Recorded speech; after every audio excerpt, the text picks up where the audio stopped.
Um, local governments are not eligible to apply for a grant if they are out of compliance. This is not something that our staff has come up with. This is their specific contracting criteria that the National Park Service gives us. We are not able to submit a grant contract forward if a local government's been found to be out of compliance. We had said before that these grants stretch back to 1965, and some of them are in good shape, some are not. We anticipate that there are going to be compliance issues, and we'll be surprised if they don't come up. So kind of a first step is to find where your parks are. We've given you a couple resources to start to do this. All these things are within your local government, within your application. So kind of a first compliance check is you can select on either of these and start to find where your parks are. Kind of a first check of if you're in compliance is to see if your park is there to begin with. Obviously, you can't submit for something if you've gone ahead and if you've sold it to somebody else, we have a compliance issue that we're going to have to deal with. So that's one resource to help you find where your grants are. Another one is based out of RRS. They're still working on kind of updating some of the information within this, but this is more of a map-based version for you to find your parks.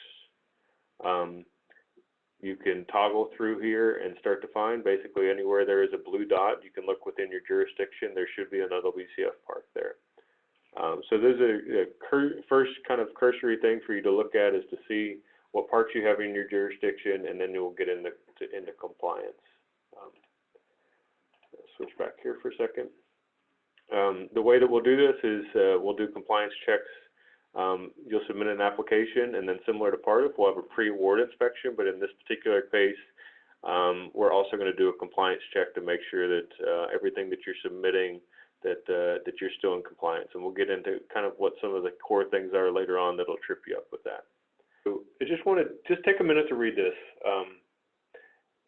The intent of this is to update what is out there, and even the National Park Service recognizes that there are facilities that are deteriorated past the point of usefulness, impaired or outmoded, and where it needs to be upgraded.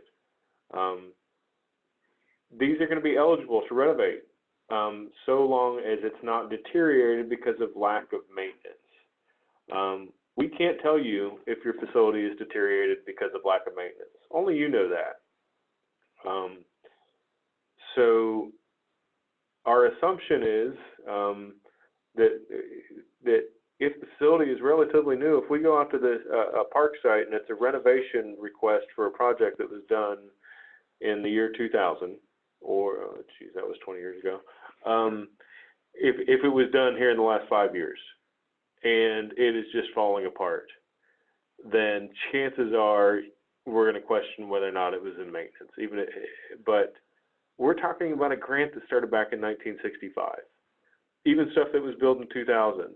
If you're doing a good job with your playground, you're going to be pushing it to get 20 years out of it before there's not a whole lot you can do to actually keep it up into compliance. Those are the type of things that we're expecting you're going to have to replace. Like I said, we've seen ball fields from the 1970s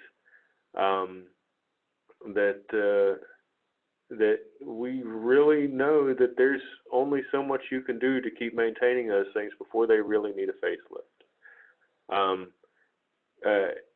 We'll get to some of the questions here in a minute, but we don't want you to think that you're going to walk out in your Lwcf park and be like, oh man, all this old stuff is going to keep us out of compliance. No, that is exactly why we're trying to do this cycle, is to help you bring those things up to a newer condition, because they've gotten past the point to where throwing maintenance money at it is really it's just a Band-Aid that won't fix the gaping wound anymore. So the rule of thumb, if it's falling apart because you haven't been maintaining it, not going to be eligible. If it's falling apart because it's really, really old and it's no longer manageable to maintain as much as you try, that's something that we want you to apply for. Happens if you have a very old Lwcf park that is out of compliance and the local government does not have the resource to bring it back into compliance, or they feel it would be a bad investment. I hope that's not the case. So, but part of what we don't want is people to assume two things. We don't want you to assume that you're out of compliance. So please give us a chance to check and see. There's a lot, even though everything in the world may seem like it's a compliance issue, sometimes there are some pretty simple fixes to what may be a compliance issue, but without you talking to us, we don't really know. And then the other thing is, and we're going to go into this about facilities, is we're anticipating that there are going to be really, really, really old, dilapidated stuff that are within your parks. And that is a huge part of why we're doing this. We want you to take those old things and bring them up to compliance with it. So if you have a tennis court that you built back in the 1960s, you don't expect that to be a very polished tennis court. There's a good chance that even if you were doing maintenance at that site as best you could, that thing has fallen apart, it is dilapidated, and that is the type of thing that we want you to look at doing a renovation grant to, or a replacement grant to bring it up to a feasible recreation facility. We're going to go through, I'll give you the definition on later, kind of what that line in the sand is as to whether or not it's fallen apart because you've maintained it, or if it's just really, really old. So that's kind of a roundabout way. Don't assume that you're out of compliance. And then if we do find that you're out of compliance, the state, we're strategizing, we're trying to find some ways that are going to help the local governments come back into compliance with as minimal issue as possible. We've really been taking a lot of steps to try and we're trying to take a lot of effort to try and clean up and do how quickly as quick as possible conversions. I know that they're long and drawn out, but we're trying to simplify those. If I've glossed this over, we're looking at only single park sites as part of the application. In the past, there's been Lwcf grants that have covered 4 or 5 different locations. We're looking at a single park site.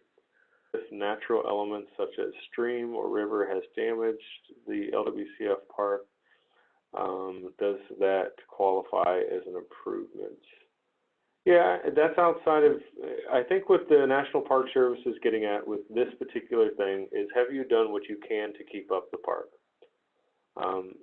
If you have a park that a hurricane has come through and torn your stuff up, it makes sense that you would want to replace it with something, and you can't do a whole lot to actually maintain that. So if you have a playground that was damaged during a hurricane, that does make sense to replace it, especially if it can't be maintained.